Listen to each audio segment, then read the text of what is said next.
தமிழ்நாட்டில் தனது அரசியல் கட்சியை தொடங்கிய நடிகர் விஜய்க்கு ஆந்திராவின் துணை முதலமைச்சராக உள்ள ஜனசேனா கட்சியினுடைய தலைவர் பவன் கல்யாண் ஆதரவு தெரிவித்துள்ளார்.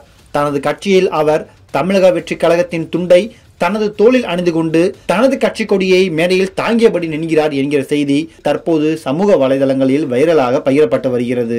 ஆந்திர பிரதேச துணை முதல்வரும் ஜனசேனா கட்சி தலைவருமான பவன் கல்யாண் விசாகப்பட்டினத்தில் நடைபெற்ற சேனத்தோ சேனனி நிகழ்ச்சியில் கர்நாடக மாநில கொடியை உயர்த்திய நிகழ்வு சமூக ஊடகங்களில் தவறான தகவல்களாக பரவியது.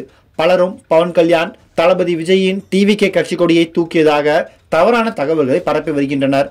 இந்த நிகழ்வில் பவன் கல்யாண் கர்நாடக மாநிலத்தின் ஒற்றுமையை வெளிப்படுத்தும் வகையில் ஜனசேனா கட்சியுடன் கர்நாடக மாநில கொடியையும் உயர்த்தினார். இது எதிர்க்கட்சி தொண்டர்களால் தவறாக விளக்கப்பட்டு பவன் கல்யாண் டிவிகே கட்சி பக்கம் நின்றார் என்கிற போலியான தகவல் தற்போது பரவி வருகிறது. பவன் கல்யாணும் விஜயும் வெவ்வேறு அரசியல் சிந்தனைகளை பின்பற்றுகின்றனர்.